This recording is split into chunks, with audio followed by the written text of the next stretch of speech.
Okay, so we can start, and good morning all once again, and thank you once again for joining.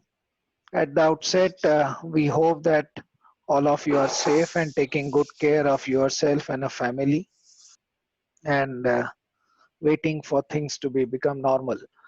And we all also hope and waiting for the same thing. So while we were all waiting for things becoming normal, we were wondering.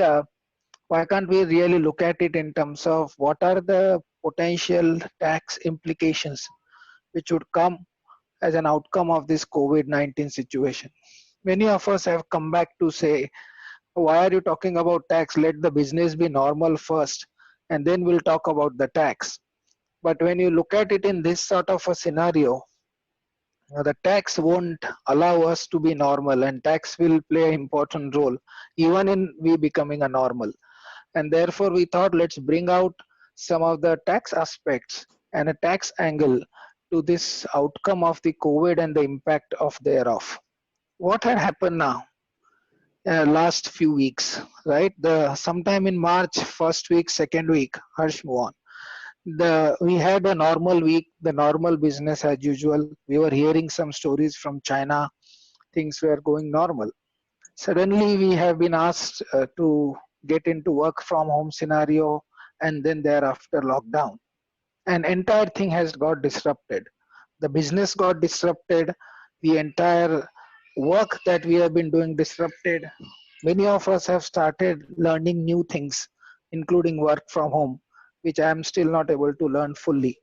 And after that, we had lot of things where we were trying to do, and then suddenly we started realizing that we as a business have taken on lot of obligations which we need to really meet with, whether such obligations are in the context of contractual obligations, whether such obligations are in the context of statutory compliances, whether in such obligations are in the business commitments that all of us have really working at. And such obligations still need to be met on a timely basis.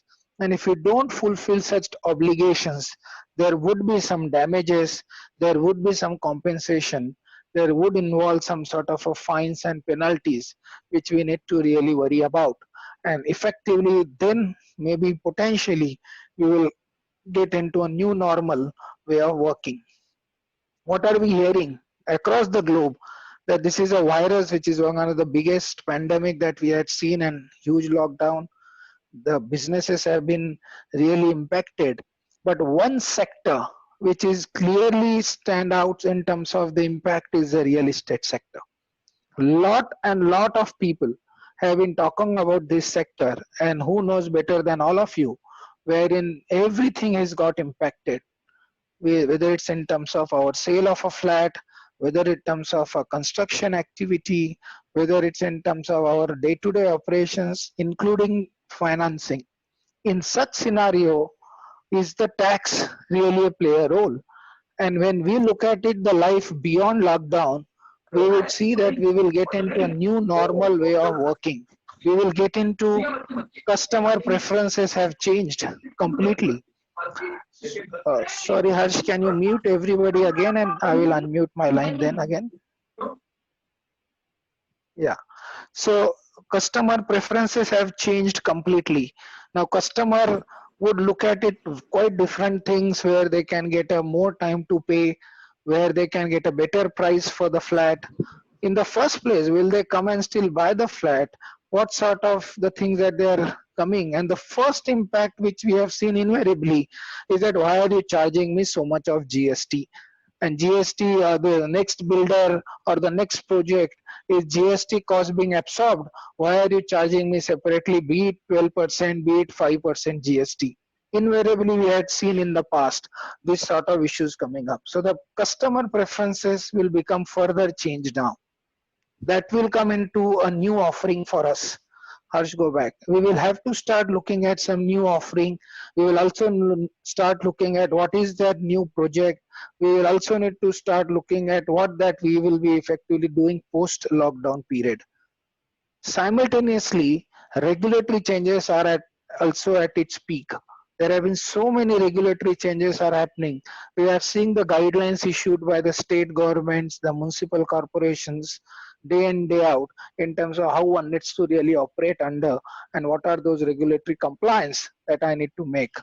And more importantly, therefore, now I'll have to reboot my business. I will have to put a reset button back to my business and start looking at things very differently as a new normal. When we start looking at things very differently as a new normal, the one other thing which immediately comes to our mind is the tax issues of this new normal. So there are different scenarios which may arise, and therefore there are impact of that. That's why therefore it will evolve some new business strategies.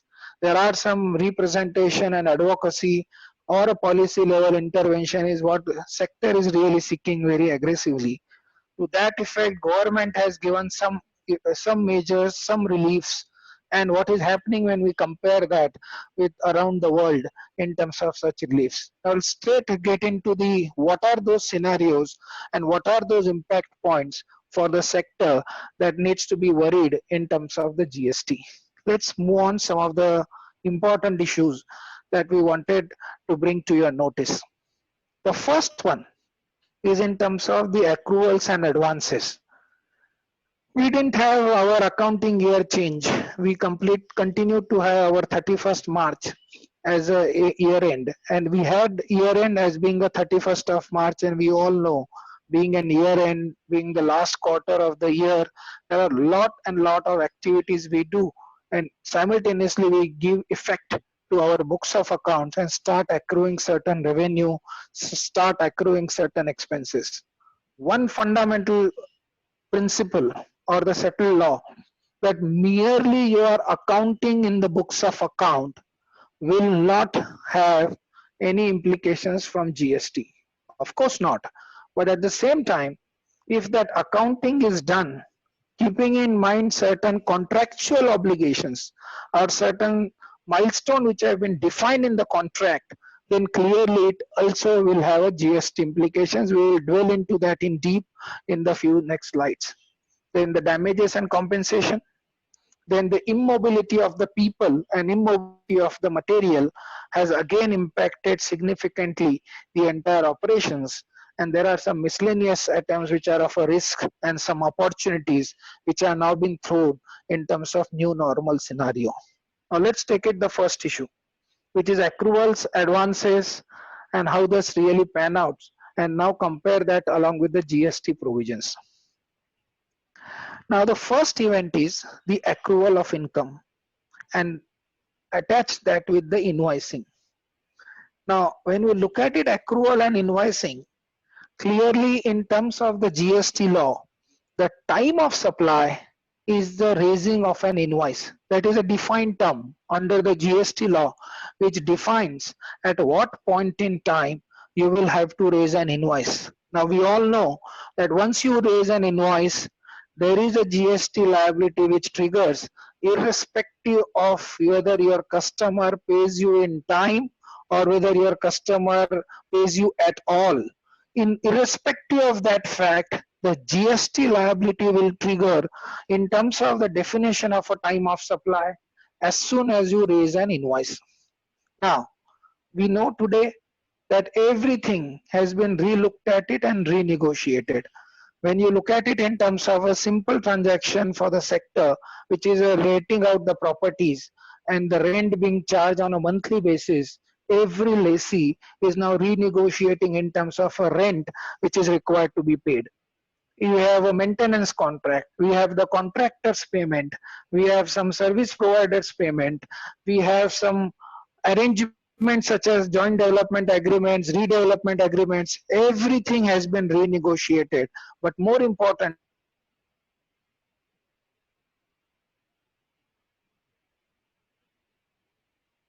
contractual arrangement, we were required to raise an invoice, and that raising of an invoice is also been attached when it comes to a GST law being a time of supply, and the GST liability will trigger exactly at the same point in time. So contractual understanding between the parties and that milestone defined under the contract, that will on the date whether the invoice will have to be raised, and that raising of invoice will decide the time of supply. One invariably question which have been asked to us, okay fine, it is defined in the contract, I will skip the second step of raising an invoice, will my the event of time of supply also gets deferred? I think that option does not exist. In terms of the statutory provisions under the GST law, whatever is the milestone defined in the contract, is the milestone also been considered for raising of invoice, and it is a mandatory requirement that you will have to carry out the second step under the GST law, especially under Rule 46, that you will have to raise invoice on that particular day, and on that day itself the time of supply will occur, and you will have to effectively discharge your GST liability. Clearly these are all linked events. You cannot skip the second event and therefore get some breathing space for the third event. Therefore it is very important that one needs to examine in the context of what has been that event and how one should really plan your affairs in terms of managing the GST raising of invoice and not liability. And we all know this is a catch-22 situation. If you don't raise an invoice, your customer won't pay. But today we are not very clear whether customer will pay at all and in the first place. Therefore, what is possible? Is there any tax adjustment possible post facto after raising an invoice? If I don't raise an invoice, is it allowable? Is it possible if I raise an invoice but my customer does not pay? Can I do a post facto adjustment? All of these issues will be coming up on a day-to-day basis. Government has taken one step forward. Government, by a circular of number 137, it's clarified. Unfortunately, only in one of the scenario is that if you have received an advance and thereafter you cancel that supply. So mark these two important words. You received an advance and you cancel that order or cancel that supply, then you can issue a credit note and you can adjust that GST liability. So simple, government has clarified only one scenario, that you have received an advance and post received of advance, if you get a cancellation of an order, clearly you can issue a credit note along with the GST and do the GST adjustment. So far so good, no difficulty at all. But this is a very rare scenario. We are not in the world of receiving and paying advances today. But this is a scenario where even after raising of invoice, even after agreeing in the contract, the payment is not being made by the parties. And that is a scenario that we are all really looking at it. What do I really do? In that context, we had a definition as a time of supply, and then also have a provision under the law, which is in the context of section 34. Section 34 and section 15. These are the two important sections that one needs to be really mindful of under the GST law. Section 15 talks about that you can give a discount to your customer as long as such discount is known prior to the supply being made. Or if you have made a supply, that is a post supply discount, you can do that adjustment even for that amount as long as such discount is known prior to making a supply.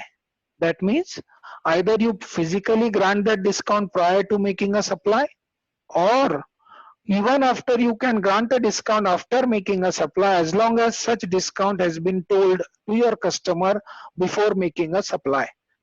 Very different provision, and when we apply that in the context of various transactions by real estate sector, we will analyze that position, how this really work in terms of adjusting the discount. And why we are using the term discount? You may be confused. We are not giving discount.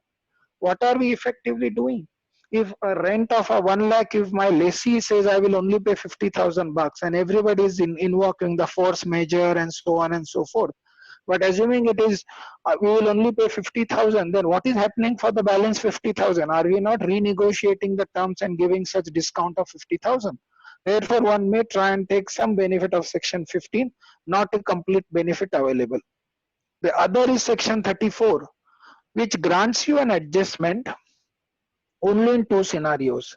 If the taxable value of a supply being made in excess, then you can issue a credit note, or if there is a deficient provision of service. Now, very peculiar fact. Can you say that I am not providing a service to the full extent and I am only providing a deficiently my service? First part is wider enough that if you have a taxable value which is excess charge, you can issue a credit note. We will examine that. But more importantly, a simpliciter bad dates will not give you any adjustment of a GST. So you have raised an invoice, your customer has defaulted in making a payment completely, even then you are required to pay GST. There is no question of getting an adjustment on a GST on account of bad dates. We are talking of an indirect tax law. Whether your customer pays or does not pay, you as a supplier, it is a mandatory requirement, statutorily obligated to discharge that liability. And therefore, a simpliciter bad date will not give you any sort of a deduction.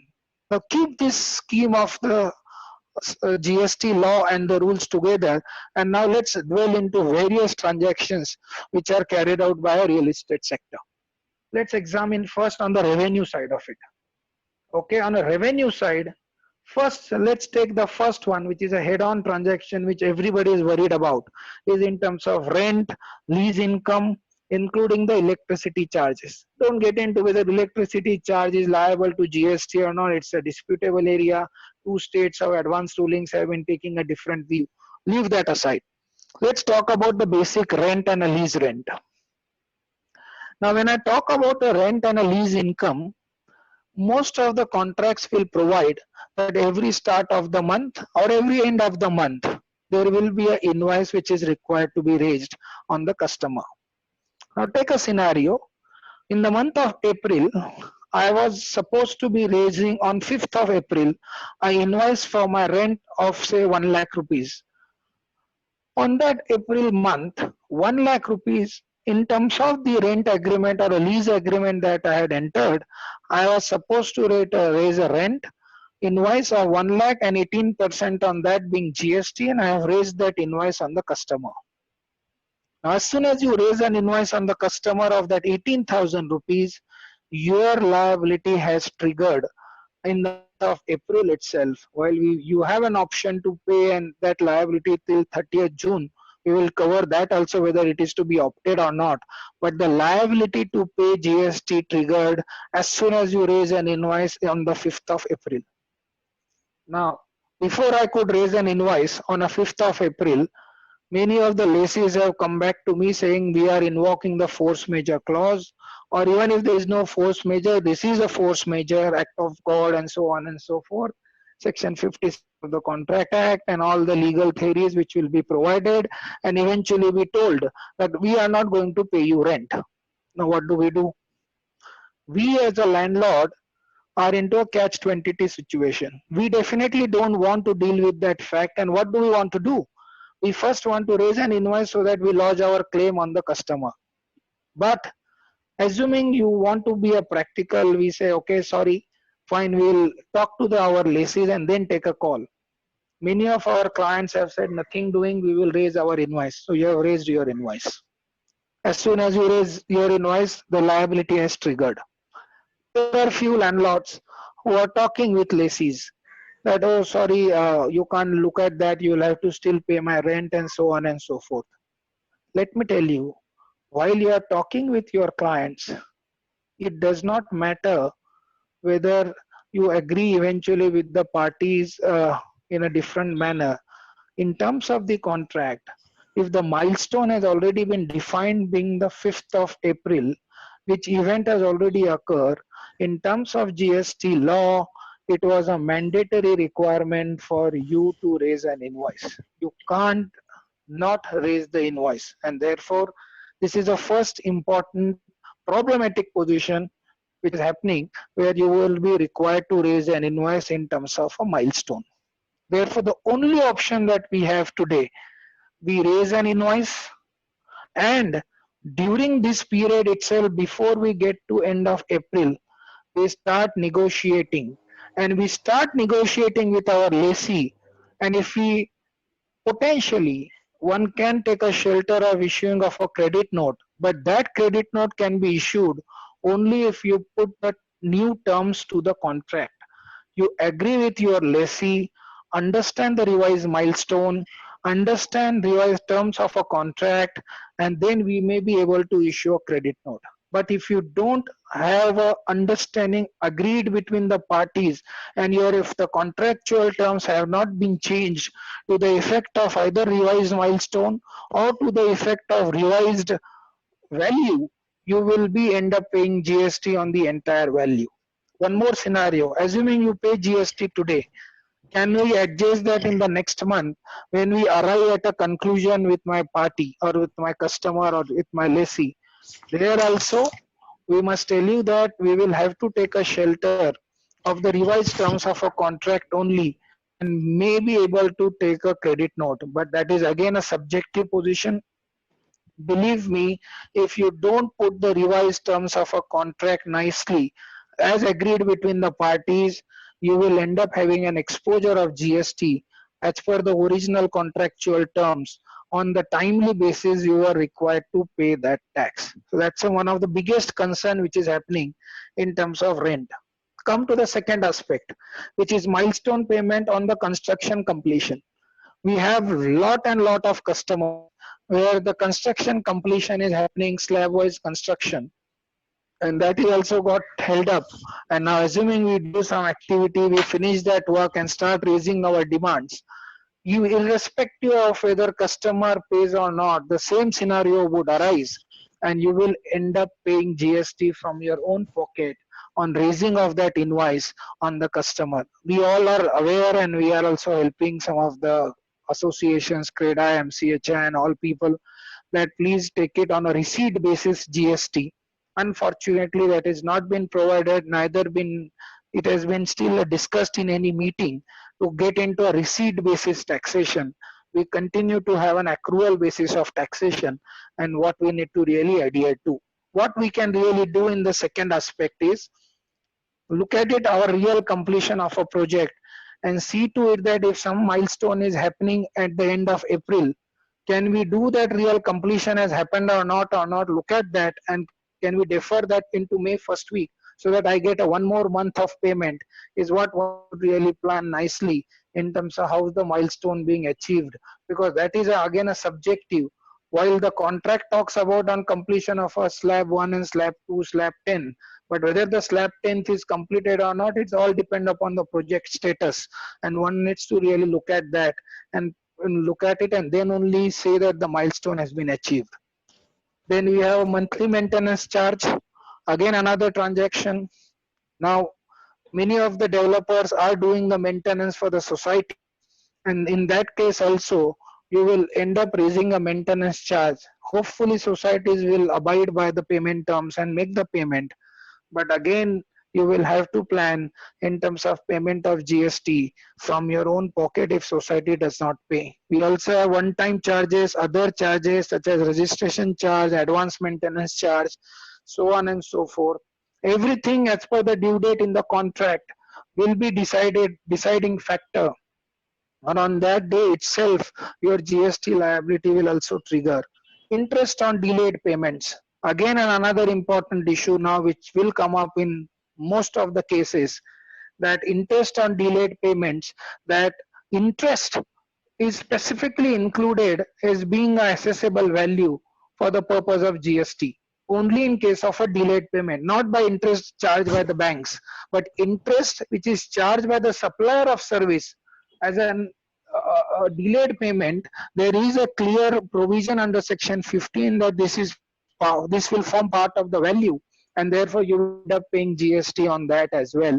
So if you are charging from your customer the interest, keep in mind that there will be an additional GST also required to be charged. Now look at it from the cost side of it. We have payments to be made to the contractor. Similarly, if the contractor raises an invoice, his GST liability will trigger, and you will end up paying the, subject to your credit terms, you will end up paying that tax. Now what will happen? If the contractor and you are renegotiating the values, again the issue will come up whether contractor can issue this as a credit note.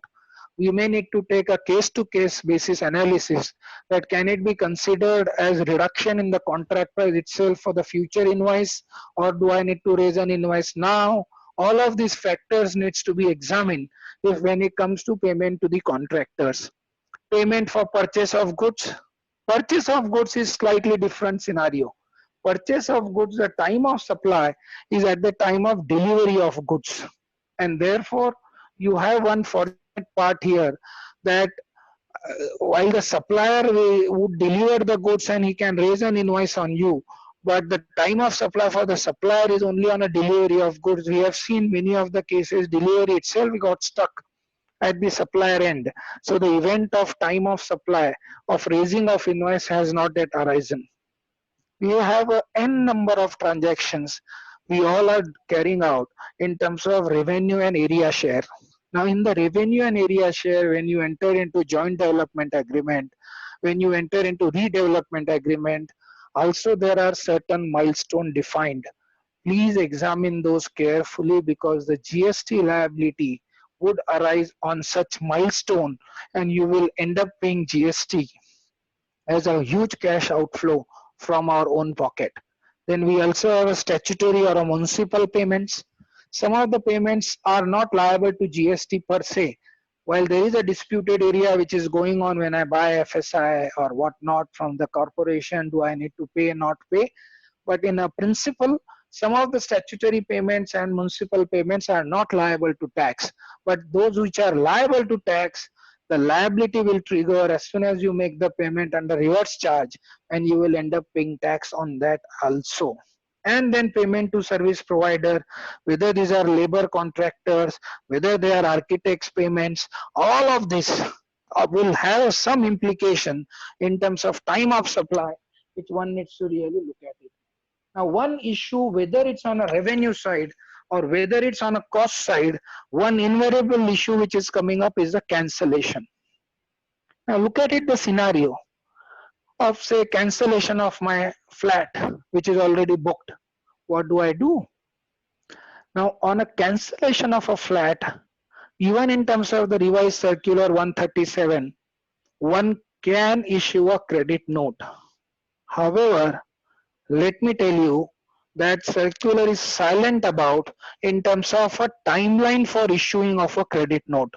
Section 34 mandates us to issue a credit note only before the September of the next financial year.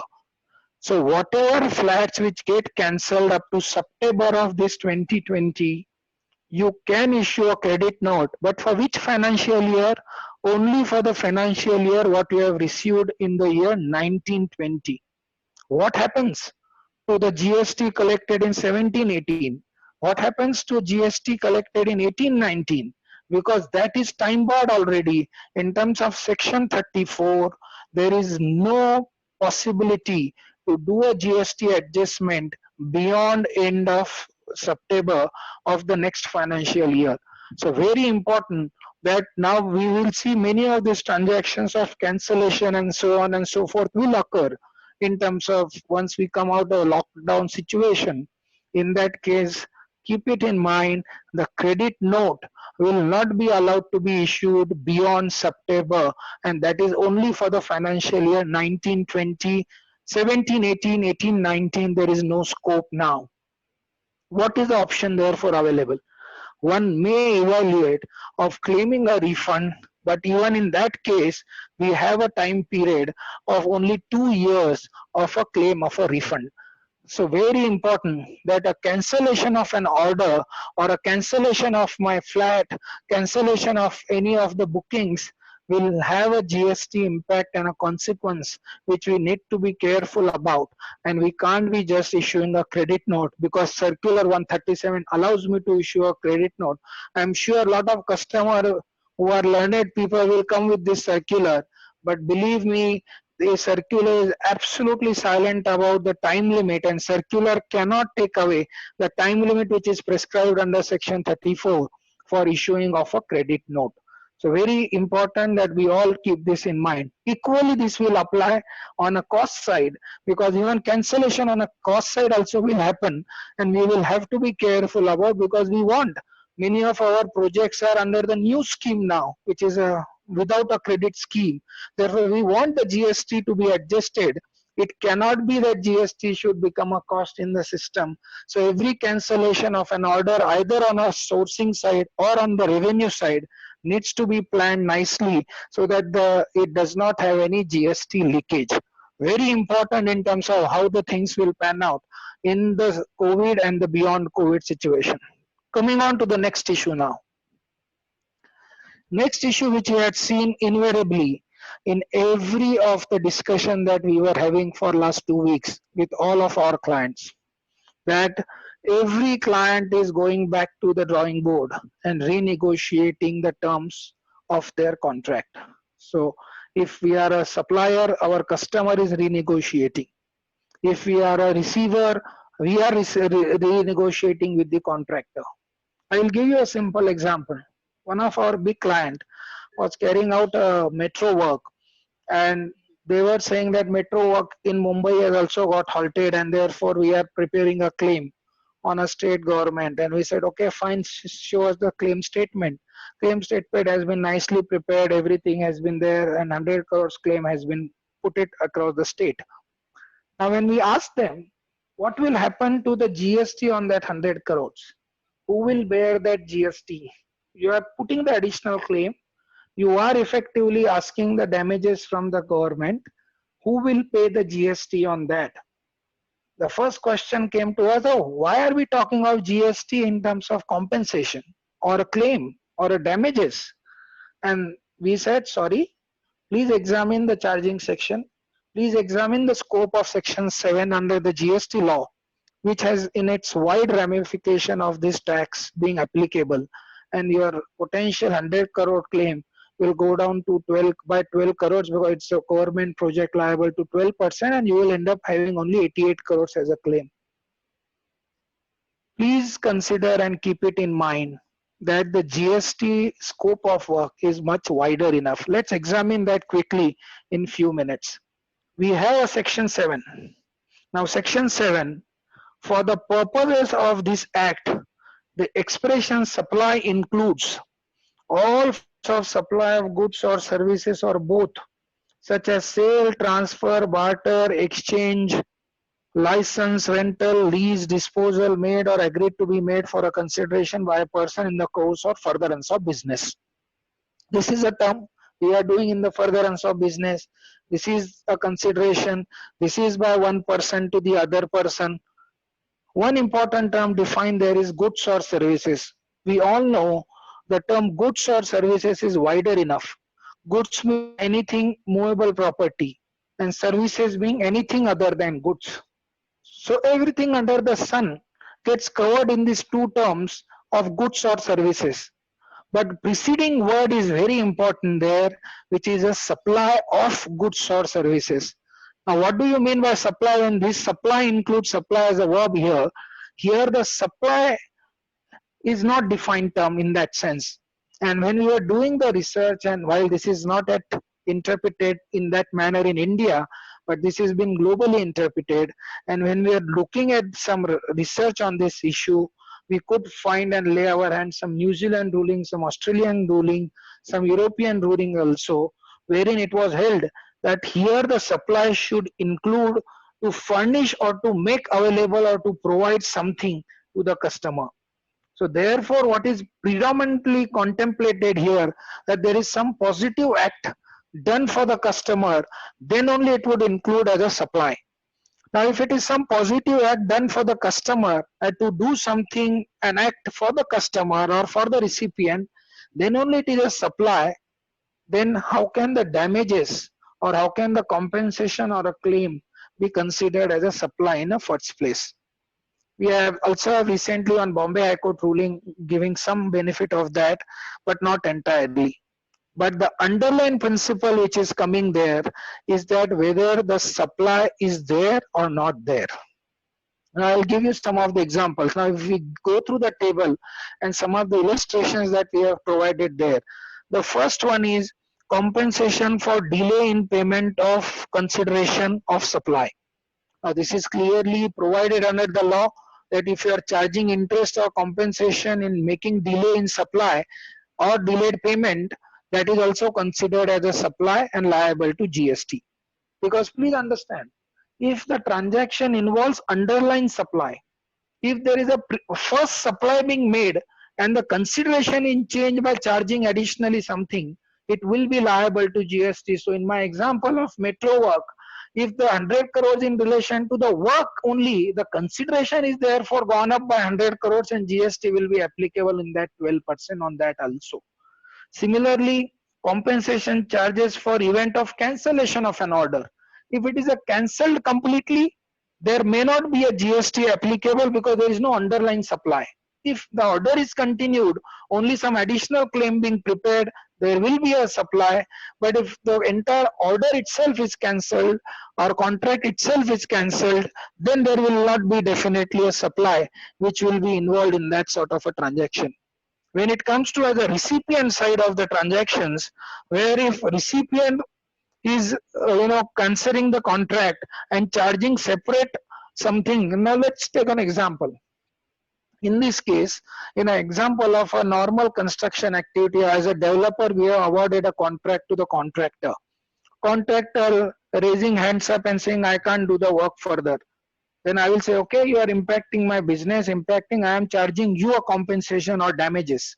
When I recharge the damages back to the contractor, is it a supply in my hand? And with that, damages will be liable to GST. Because we have never supplied as a developer, as a recipient to the contractor, one may take a position that this is a simplicity damages. I have not done any positive act. I have not done anything in terms of towards the contractor. It should not be considered as a supply. But again, a very litigious proposition that one needs to be careful about. But if the contractor continues to carry out the work and contractor, now we are saying instead of paying you 100 crores for a contract, we will now only pay you 95 crores because you have delayed the work, you have done XYZ things, even after lockdown, you have not timely started your activity, and we will only pay instead of 100 crores now 95 crores.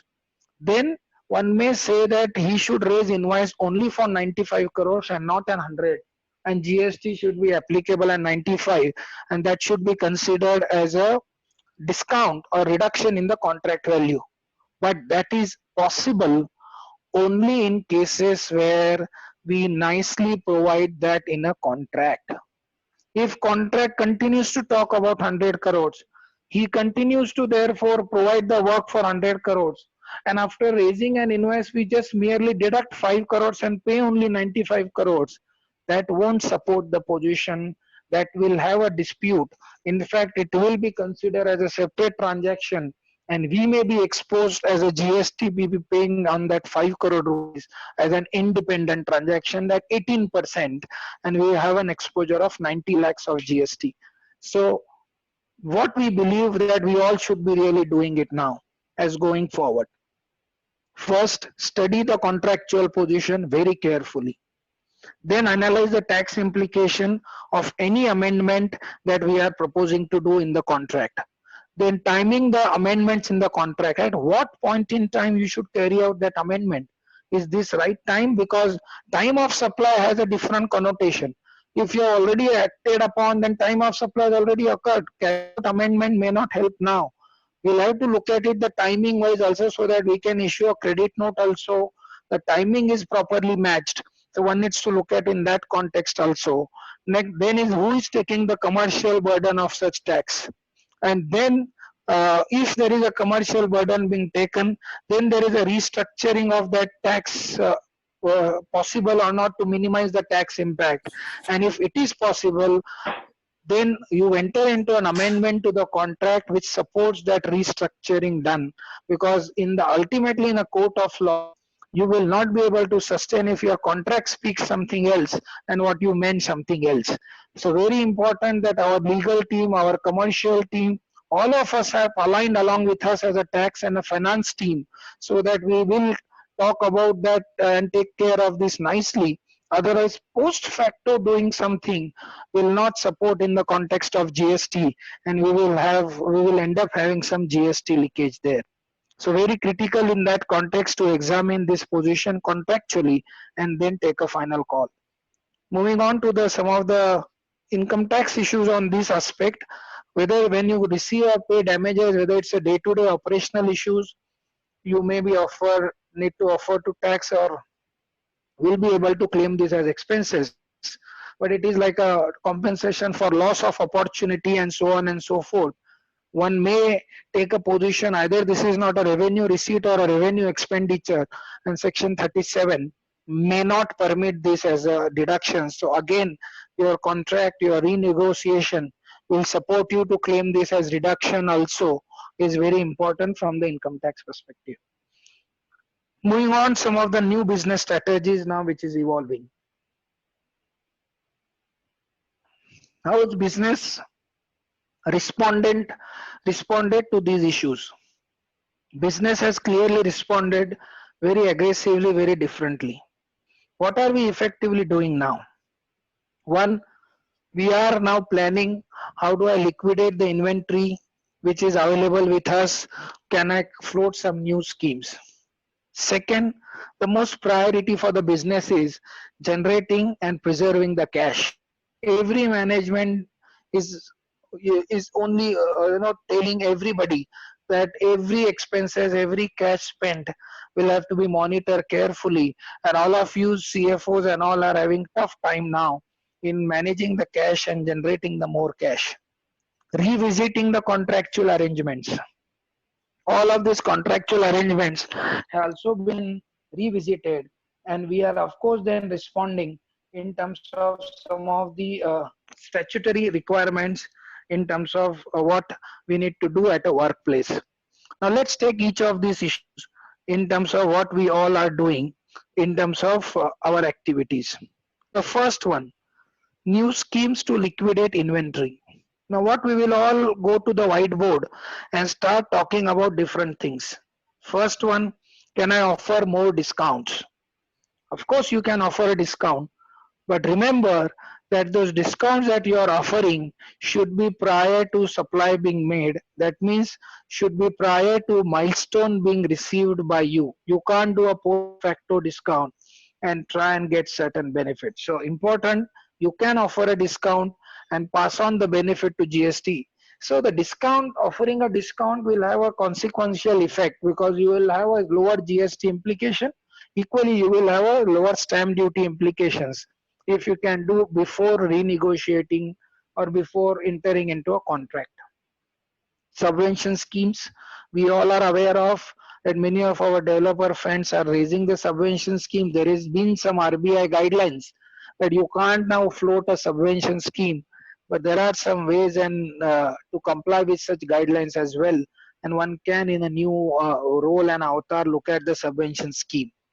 Second, reduction in value of affordable apartments. Now we know that many of us have floated in the suburbs and interiors of Mumbai or in Pune or in Delhi, wherein we had schemes where we were just crossing the 45 lakhs as a cap to be qualified into affordable housing limit.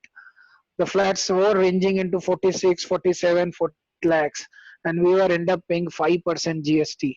The time has come that one should start planning in such a manner that my flat value remains within the 45 lakhs so that I can claim a benefit of 1% and save for the customer 4% GST is very important nowadays. Even passing on those 3-4% discount to the customer as a box price of into 45 lakhs will be a very important aspect that one needs to start evaluating now. Maintenance charges to be included in agreement value.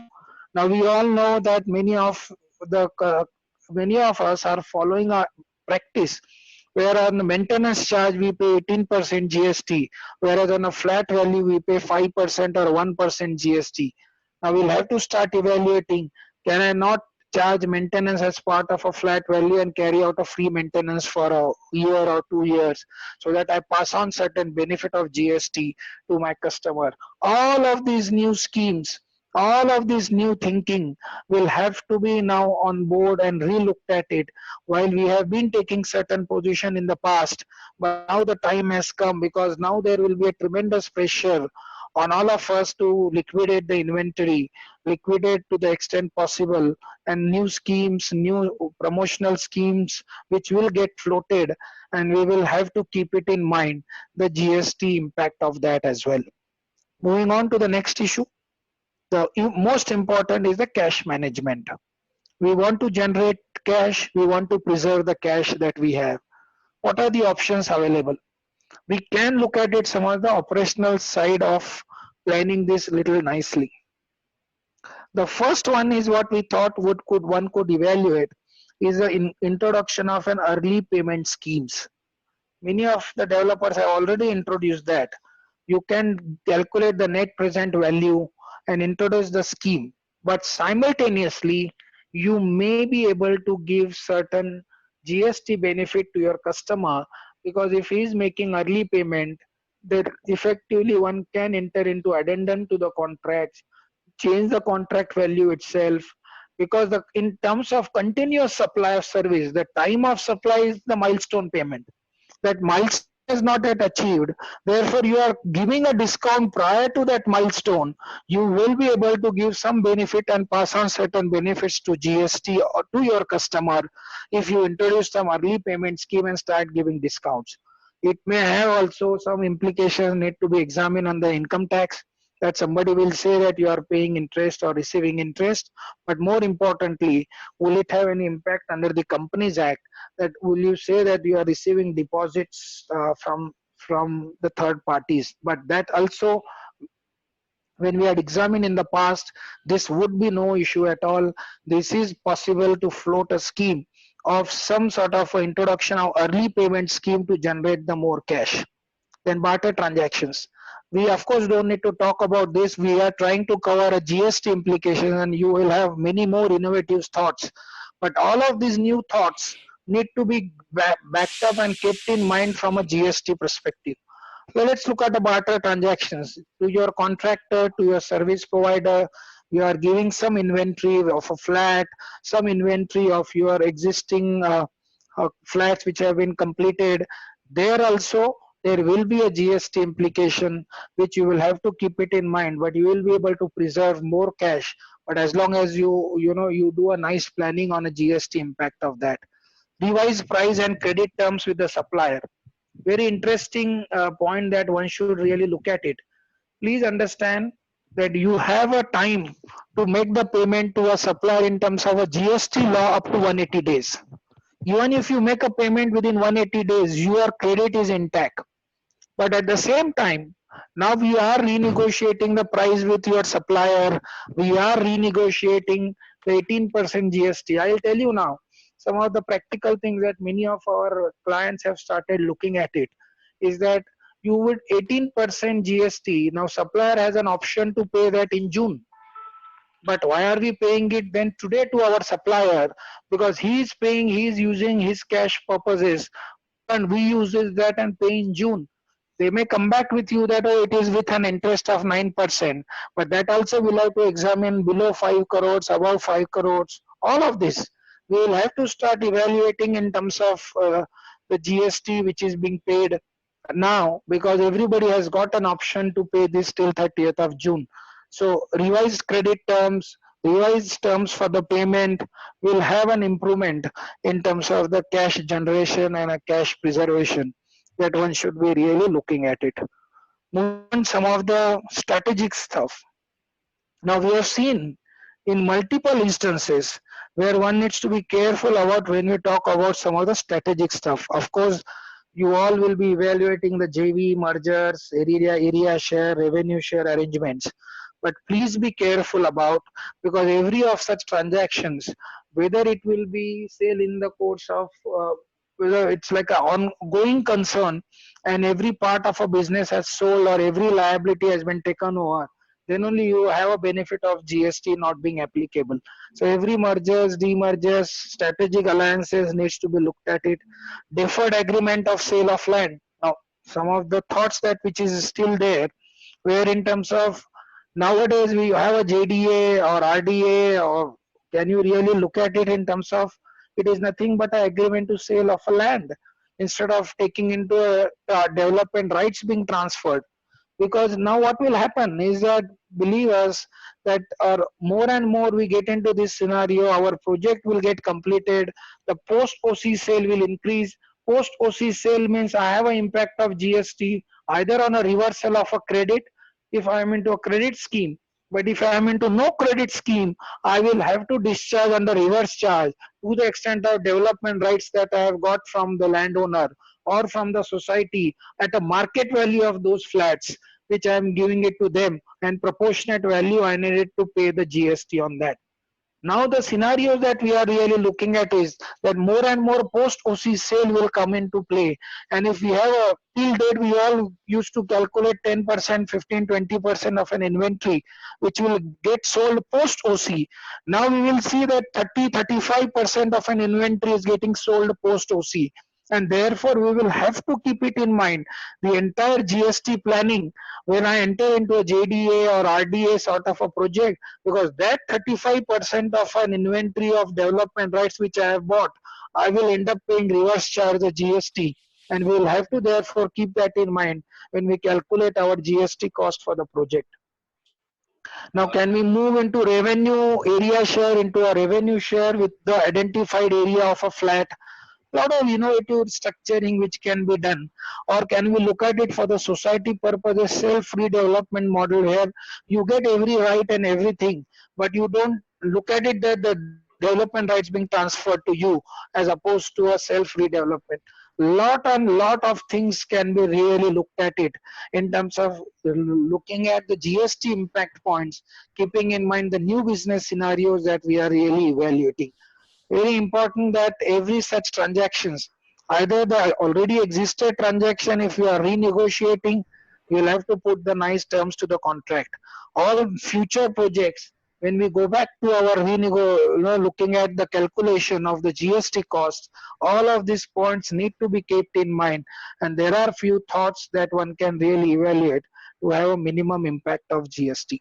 Sorry, Rohit, Harish here. I think there are few scratches appearing. That's what is the feedback. Is it okay? Should we continue or should I just pause and try if I can correct it? No, and continue now because we will see now because we can't. Fine. Yeah. Okay. I don't know from where, it may be some network issue, but we may continue. There are some of the thoughts which are also coming up from a supplier's perspective. We wanted to bring to your notice one cautious approach that we should be really taking here. Now, what is happening is that we all know that till we don't make a payment to a supplier within 180 days, the credit is denied at our end. But if we make a payment to a supplier within 180 days, but if supplier does not discharge that GST liability to the government, even in that case, the GST credit is denied. Now, what is happening is that given the unfortunate situation of COVID-19, we are saying that we will be experiencing lot of defaults in a GST payment. And what will happen in that context? You will end up paying the GST to your supplier. If he does not deposit, you will end up having a cost. Therefore, many of our large clients have started identifying suppliers into different baskets. Supplier of category 1, supplier of category 2, wherein those who are a big suppliers, we know that they will make a payment for sure, go back and make a payment to them. But there are few suppliers we know may or may not make a payment. Then examine that context, only pay the basic value, get the GST paid challan, and then only pay a GST, because otherwise you end up paying GST. If he does not deposit, you will end up having a GST loss of a credit. Many of a project may not be in a credit scheme, this may not really matter to them, but even then, why are you paying a GST to your supplier when he is not in turn depositing to the government treasury? Very important now to take a cautious approach in terms of a supplier selection and supplier payments, because that is how it will be decided the GST exposure or a leakage for us. One more revenue that we need to start planning here. Now we have a composition scheme even for the supplier of services. The composition scheme of supplier of services have a lower rate of tax. If my project is anyway into the scheme where I'm not entitled to any credit, why can't I liquidate a composition supplier who can charge me instead of normal 18% tax, a lower rate of tax? Very important that now a GST saving and GST planning plays a very important role in relation to all your supplier payment and the status of a supplier before you actually go ahead and make the payment. So cautious approach towards the suppliers is an important mantra that we all need to really adhere to strictly now. While we know that many of you have already implemented that, but many a times what happened, the pressure from the purchasing team, then purchases team will take a call, oh no worries, he is my regular supplier, he will not do the default and all. That won't support now, because now it is a scenario where we need to take every step in a manner where that we don't have any leakage of GST eventually. Go down. Now whether to opt for a relaxation or not, another big question here, because we have got the benefit of 30th June. But if we have a situation where we have seen that many projects have a 9%, have an accumulated credit, then why are we really going ahead and opting for this 30th June because I have got more time to file my return? It does not help. Why are we ourselves then getting into the default? Because when we come to a relaxation given by the government, they have not extended the time limit to file a return. They have merely given an option to make a payment with 9% interest, and that won't help. We will have to take a very cautious approach here again, that if I have an accumulated credit, if I have a certain position in my returns or at a company level, then ideally one should not really look at for this relaxation and take a call project by project, whether it's a new project, old project with a credit, accumulated credit, new project, no credit, then Sir, also you with are a cash not payment. audible. Huh? Harsh, sorry, am I audible? No, Rohit, go ahead. We are audible. Maybe Yes, at sir, the you are audible, recipient sir. side. Sir, Some network yes, may sir. get the recipient side. Please Okay, You continue. are audible, so sir. new projects, and therefore we'll have to look at it, the whether to we need to do the relaxation or not at that point in time. Moving on to the next issue. We also responded to the CSR, and we have also paid significant amount. We as a corporate responsible SAC look at our duties toward the society, and we effectively on a humanitarian ground keep on supporting in terms of these difficult times. One invariable question which is coming to us is that which we are spending this amount on a CSR, will you be able to take a credit of a GST component in that? Of course, this is all depends upon project to project in the first place, but we have a company level also spent that we have done. Can I take a credit there? I must tell you, if you have paid in cash, there is no GST. But if you have bought something and distributed a free, if you are treating this as a compulsory CSR spend, then it could be considered that this is in furtherance of business. And if it is in furtherance of business, you may be entitled to take a credit. However, we also have one bar under section 17.5. In terms of section 17.5, if you have provided something as a gift, then you are still not entitled to take a credit. But whether it will form as gift or not, what are the scenarios that we are really looking at it, and that one needs to examine on a case to case basis whether I can take a credit. So there are three steps to be looked at it. First, in the first place, am I in a credit scheme as a company, as a project? Second, yes, I am into a credit scheme. Second, is it something which is a mandatory CSR, or is it something in furtherance of my business or not?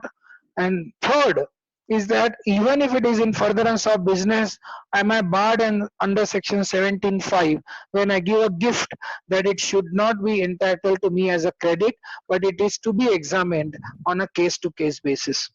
Moving on to the next issue, very important. We have got a revised guidelines in terms of the COVID-19 situation.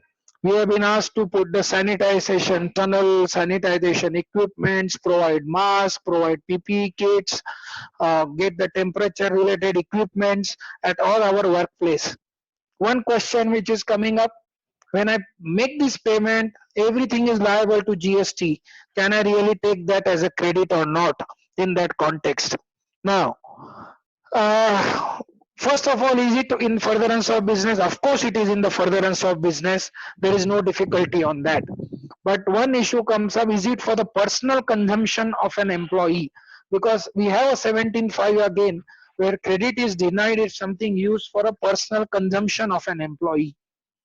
In that context, what we have seen that this is not to be treated as personal consumption of employee. This is for safety.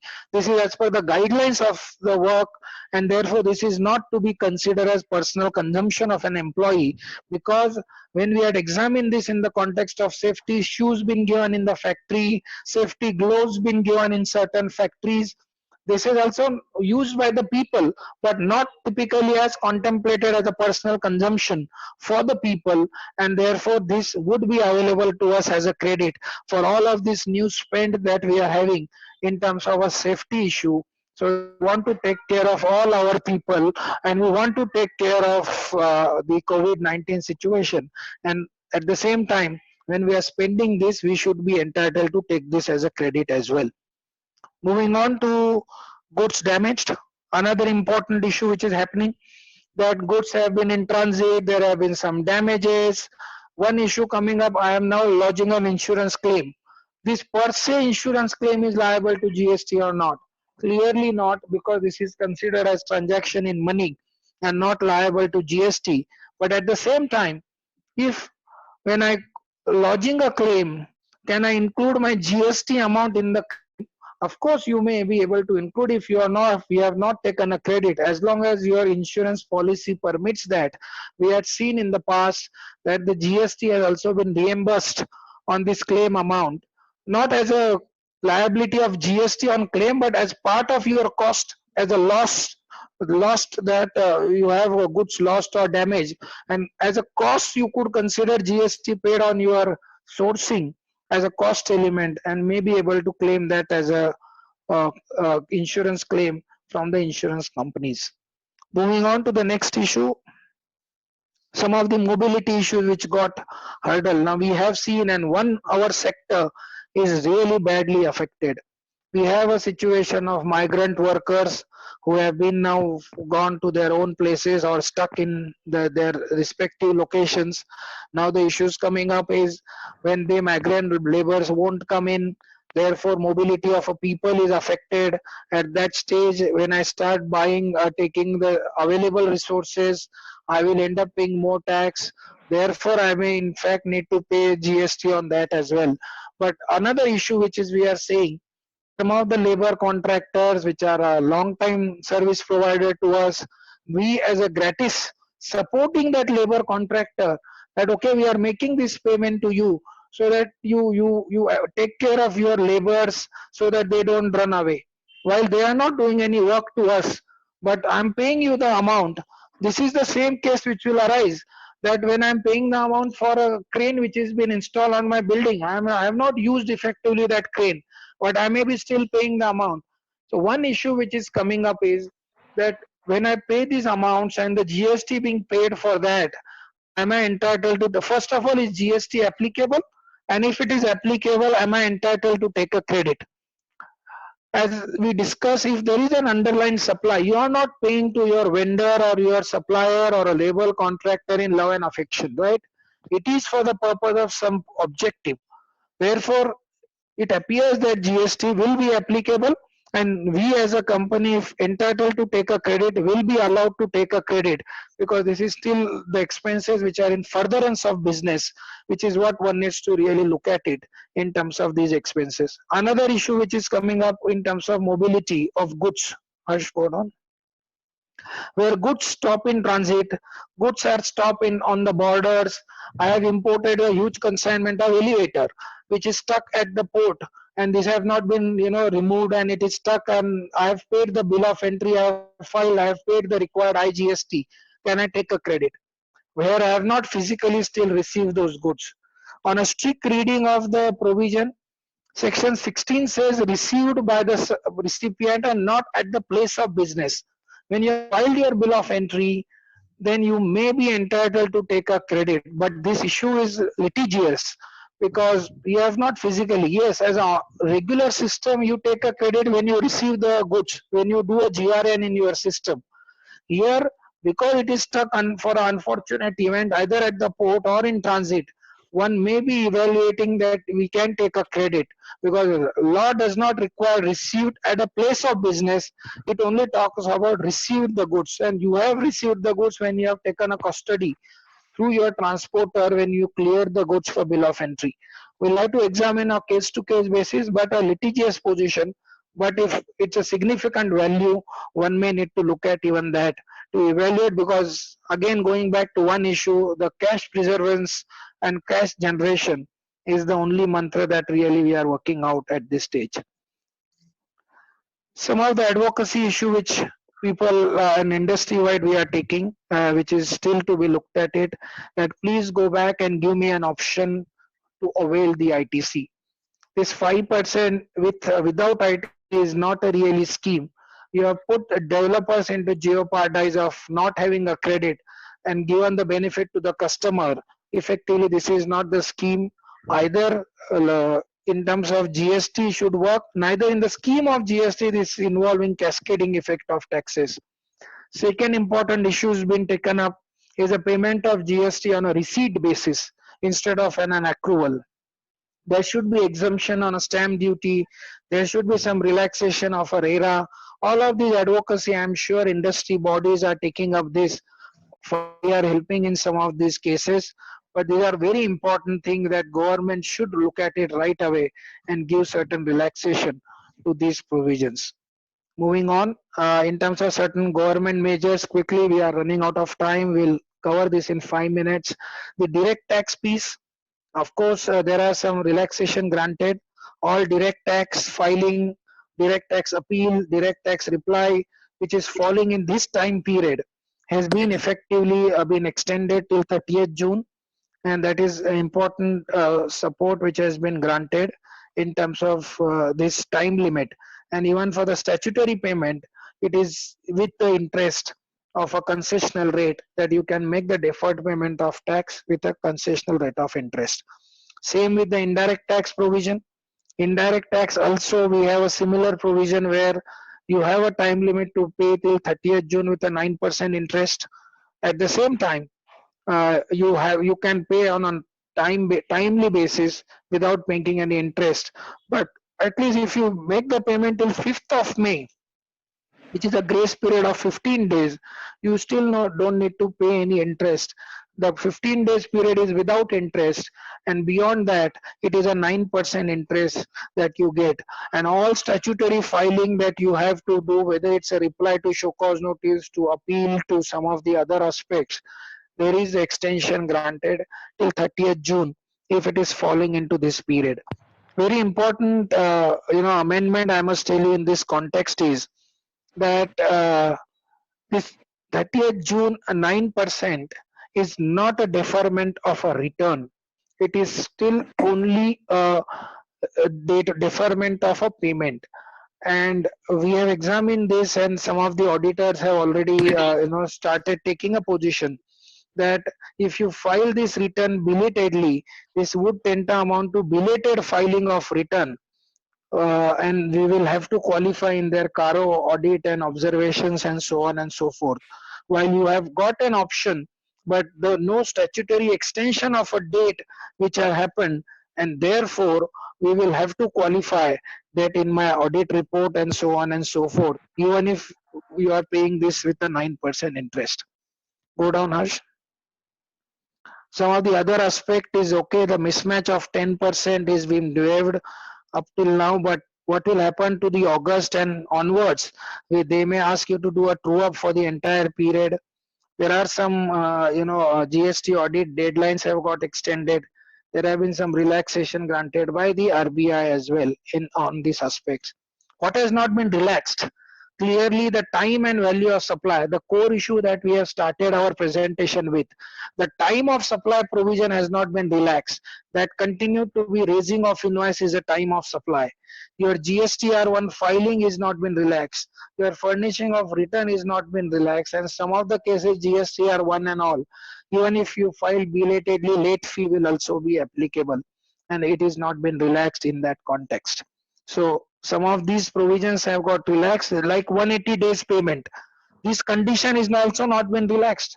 You will have to mandatorily pay within 180 days to your supplier, otherwise you will have to reverse the credit. And if you reverse the credit, then you will be entitled to take that recredit only when you make the payment. So this condition of 180 days has also not been relaxed in that sense. What is happening around the world? While we have seen most of the countries have been effectively giving this relaxation on the compliance, giving this relaxation on the payment of tax, but look at it, maybe a third bullet here, where in terms of France, Indonesia, Italy, Australia, what they have come out with a tax remission scheme, that you collect the amount but don't pay to the government. So effectively they are giving far larger benefits to the industry, wherein tax different things have been come out with. Proposal for payroll tax cut also is in USA, lowering the taxes selectively.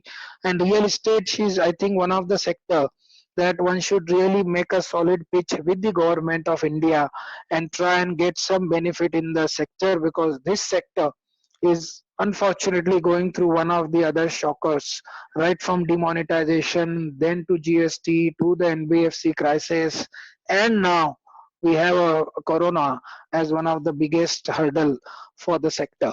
So we hope that the government will come out with constructive way and support the sector, and all our association and the people are working at it, and hopefully we achieve some results out of that.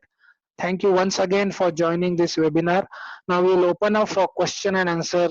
If anybody has a question, please unmute your line, and then we can address those. I have joined by my partners in terms of addressing all your questions. Nishant, Harsh, Gaurav, Vineet, any one of them can take any of the questions that you may have now.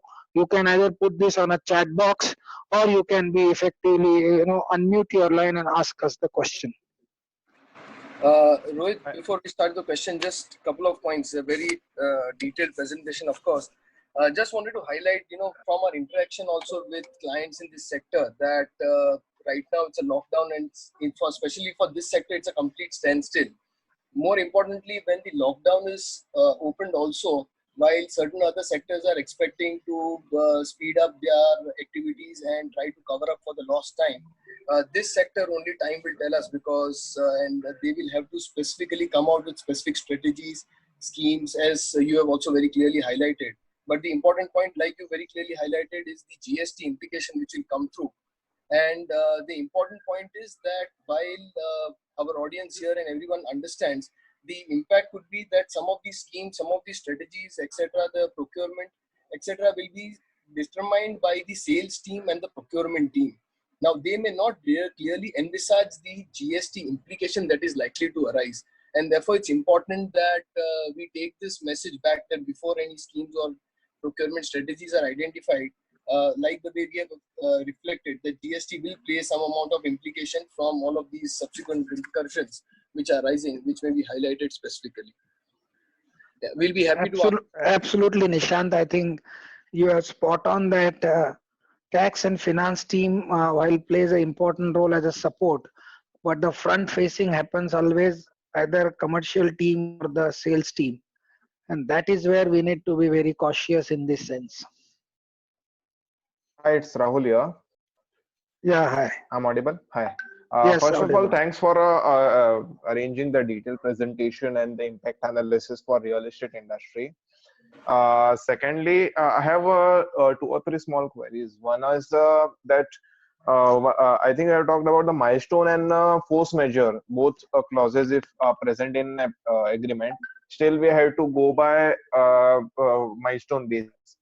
So, can we take a view that if that is the case, if lessee is enforcing the force majeure clause, then can we take a view that milestone cannot be read on a standalone basis, milestone clause, and it has to be read in an agreement entirety. So agreement, because even if anyone goes to court of law, it has to be, even court will read milestone along with the force majeure and other clauses. So that one view can be taken. I mean, can be taken or not.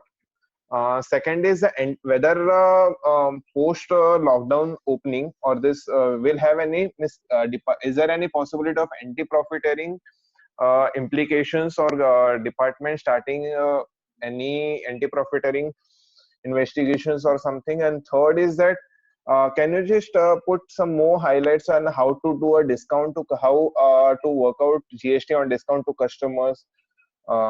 Like if the contract is already negotiated, if the customers are on our customer roll, and if the customers are new, so what has to be done in both the scenarios?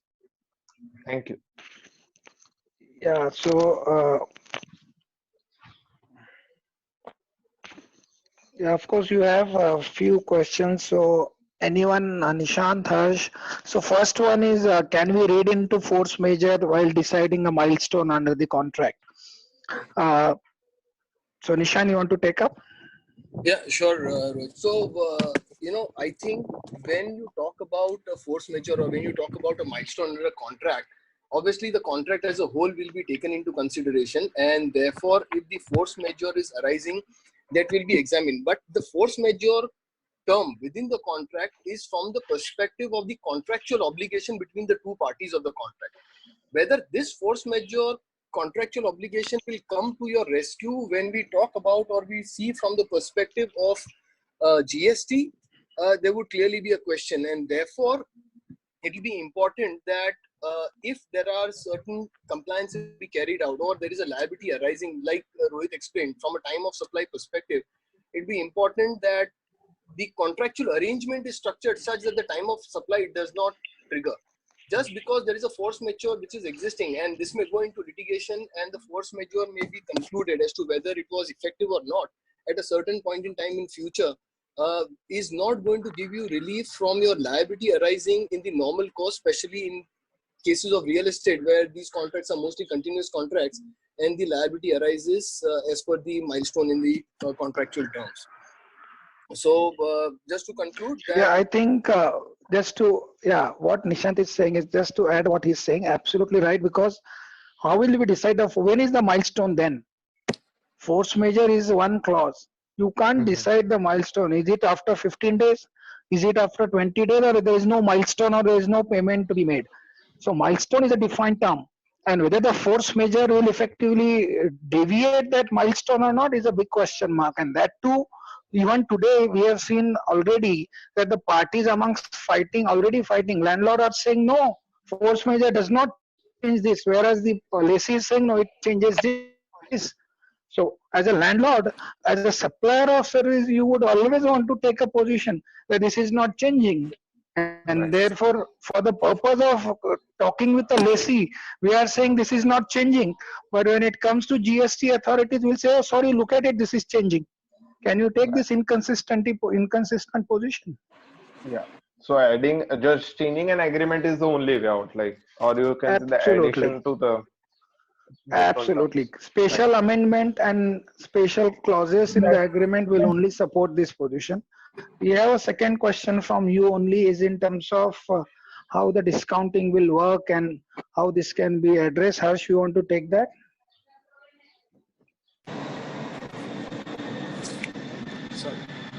Yeah, hi, I'll take that one. So effectively, from the perspective of a discount, we again need to go back to the issue of whether from the terms of the contract we'll be able to establish that this is an discount which has been given either before the time of supply that arises. A good fortunate part to this is, since it's a continuous supply of service, the time of supply arises at each milestone. So if we are able to establish that prior to reaching the next milestone where some money ought to be recovered, if there's a discount which has been agreed by the parties, preferably in writing, could it be by way of addendum or whichever form it needs to take to, then there is a possible shelter to go back to, yes, this is in the nature of a discount, and therefore a permissible reduction from the value of services, which will be out of GST in that sense. Okay. Again, to add what Harsh is saying is, so section 15 has a specified events where the discount is permissible deduction, as Harsh rightly said. And which are those specified milestones? Is that it is before the time of supply. Now, when you have entered into a milestone with your customer that on 10th slab you will pay this much, on 20th slab you will pay this much, on 30th slab you will pay this much. Clearly, that 10 and 20 and 30, what is the milestone agreed is the time of supply. You would have entered the contract already, but the time of supply is when the actual payment is due. And at that stage, if you do a discount before that, clearly that should be a permissible deduction as contemplated under section 15 of the law. So one needs to examine and look at that as a discounting scheme, which will have to be floated. Okay. Okay, And, so yeah, just last thank one you. is, Anybody has that, any question? Yeah. that Sorry, go on. whether You had one more question. anti-profiteering Sorry. will not, I think it's not be there, but still want to discuss whether there will be any anti-profiteering implications after after the completion of lockdown, or possibilities, because there are a lot of renegotiations are happening, and that's why. So what had happened that in the past we had seen anti-profiteering will trigger only if there is a change in the scheme. So for example, rate has gone down from 18 to 12, or earlier rate has gone down to 5 with no credit. If any of this statutory provision is changing, clearly there will be some exposure of an anti-profiteering. But if the statutory provision remain as is, then because you are commercially negotiating either with your customer or with your vendor, there won't be any anti-profiteering issue. But you all know that anti-profiteering as an authority's power has been extended by 2 years in April 19. So they still have 1 more year to investigate. And in that context, they may be issued notices even to examine for the past period. We have seen multiple cases, especially in this sector, wherein when the rate has gone down to 5%, all of these players have got this impact, including when from transition to GST, all of this also they've started examining this.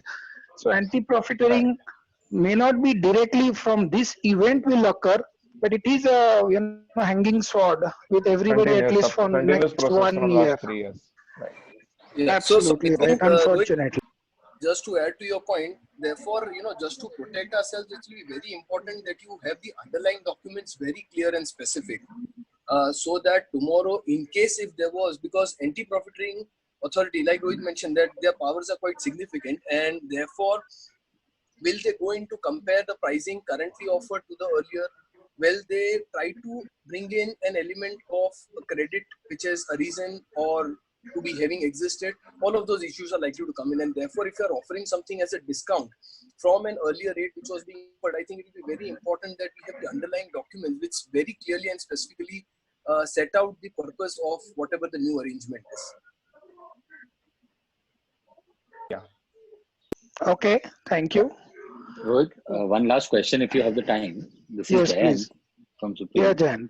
I wanted to check, so if there are renegotiations happening in terms of the transaction, suppose from a area share it is converted to a revenue share, just to, looking at the current scenario, or like you mentioned, revenue share with specified apartments to be secured, area share to be converted to a revenue share with a specific apartment as security. How will that be considered, and the current scenario? Will that will we get the benefit of the lesser GST under whichever revised format, or will the department look at it as a tax avoidance kind of a scenario, and anti-profiteering may be invoked? What do you think is the possibility on that side? See, I think, Jayant, if we are entering into a revised terms, and that is because of not only on GST may be one of the area, but there may be other commercial reasons as well. Then clearly that benefit of the revised term, whatever is the impact of there on GST should be available to the companies. But if it is done as a tax avoidance, or it is everything remains same, or there are some clauses of the contract are not nicely supported, but in an action it has been acted very differently, clearly we have an exposure. But today, because everything is getting renegotiated, as a matter of fact, every contract will be relooked at it. There has to be a given effect too. Otherwise, one cannot, in terms of the tax laws, one cannot ignore the contractual understanding and go to the beyond that and try and tax the transaction. That's also central principle to various judgments that we have. All right. Thank you.